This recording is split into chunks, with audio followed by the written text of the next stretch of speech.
అలానే విశేషం సుప్రీంకోర్టు మత రిజర్వేషన్ మీద సంచలనమైనటువంటి నిర్ణయం తీసుకుంది. ఎస్సీ ఎస్టీలు మతం మారితే కులానికి సంబంధించిన రిజర్వేషన్లు ఉండవు అని చెప్పి సంచలన నిర్ణయం తీసుకుంది.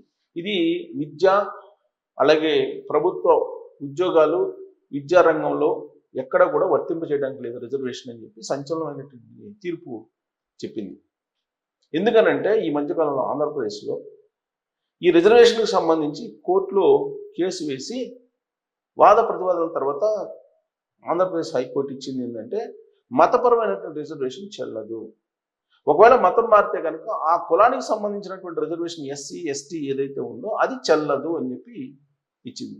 దాని మీద సుప్రీంకోర్టుకి వెళ్ళారు. సుప్రీంకోర్టుకి వెళ్తే సుప్రీంకోర్టు వాద ప్రతివాదనలు విన్న తర్వాత క్లియర్ కట్గా చెప్పింది, మీరు క్రిస్టియన్గా మారినా లేదు ముస్లింగా మారినా మీ కులానికి సంబంధించిన రిజర్వేషన్ చెల్లదు ఇండియాలో అని చెప్పింది. ఇండియాలో ఎవరు జరుగుతుంది? హిందూ అని చెప్పేసి ఉంటారు కదా, హిందూ మతం ఉంటుంది, అలాగే బౌద్ధ మతం ఉంటుంది, సిక్కు ఉంటుంది, వీళ్ళకి ఓకే. కానీ క్రిస్టియన్ అలాగే ముస్లింలుగా మారితే కనుక మీకు కులాన్ని ఆధారంగా చేసుకుని ఏదైతే రిజర్వేషన్ మీరు పొందుతున్నారో ఎస్సీ ఎస్టీ రిజర్వేషన్ని అది చెల్లదు అని చెప్పి చెప్పారు. ఇప్పుడు అనేక మంది ఎస్టీలు క్రిస్టియన్గా మారిపోతున్నారు. ఫాదర్స్ అనేక మంది క్రిస్టియన్ మత పెద్దలు కూడా పెద్ద ఎత్తున ఇండియాలో ప్రచారం చేస్తూ మత మార్పిళ్లకు పాల్పడుతూ ఉన్నారు.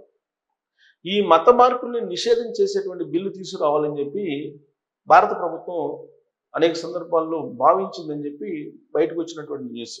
కానీ మత మార్పిడి నిషేధము అనే దానికంటే కూడా రిజర్వేషన్లు చెయ్యము, మతం ప్రాతిపదికన కులం ప్రాతిపదికన మాత్రమే రిజర్వేషన్లు ఉంటాయి అని చెప్పి ఇప్పుడు సుప్రీంకోర్టు చెప్పినటువంటి క్రమంలో ఇప్పుడు ఎస్సీలు అంటే రిజర్వేషన్లు పొందుతున్నటువంటి వాళ్ళు ఎవరు ఎక్కువగా ఎస్సీలు ఎస్టీలు.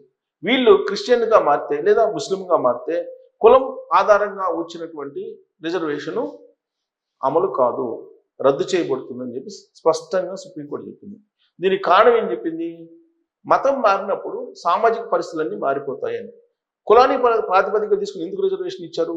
సామాజికంగా వెనకబడినటువంటి కులాలు అనేటువంటి ఉద్దేశంతో కులం ప్రాతిపదికన రిజర్వేషన్ ఇచ్చారు. అందుకే సామాజిక నేపథ్యం మారిపోతుంది కాబట్టి క్రిస్టియన్గా మారితే అలాగే ముస్లింగా మారితే కులం ఆధారంగా వచ్చినటువంటి రిజర్వేషన్ చెల్లదు అని చెప్పి సుప్రీంకోర్టు సంచలనంగా చెప్పింది. సో దీంతో బహుశా మత మార్పులు ఇంకా ఆగిపోయే అవకాశం ఉంది, అలాగే కోర్టు కేసులు కూడా ఎక్కువయ్యే అవకాశం ఉంది. కారణం ఏంటంటే ఎక్కువగా ఎస్సీ ఎస్టీలు మీద కాన్సన్ట్రేషన్ చేసి వాళ్ళ యొక్క ఆర్థిక పరిస్థితి బేస్ చేసుకుని సామాజిక పరిస్థితిని బేస్ చేసుకొని క్రిస్టియన్ మత పెద్దలు లేదా ముస్లిం మత పెద్దలు వాళ్ళని మతం మార్చేటువంటి ప్రయత్నం చేస్తున్నారు. లవ్ జిహాద్ పేరుతోటి ఇట్లా రకరకాలుగా ప్రయత్నం చేస్తూ మత మార్పులు చేస్తున్నారు. అందుకే సుప్రీంకోర్టు ఇచ్చినటువంటి ఈ తీర్పుతోటి మత మార్పిళ్ళు అనేవి ఆగిపోయేదానికి అవకాశం ఉంది అని చెప్పి కొంతమంది భావిస్తున్నారు. దీని మీద మీరు కామెంట్ చేయొచ్చు. ఎందుకంటే రిజర్వేషన్ లేకపోయినా మేము మతం మారుతాము అనేటువంటి వాళ్ళు ఉండే అవకాశం ఉందా అనే దాని మీద మీరు కామెంట్ చేయొచ్చు. Thank you.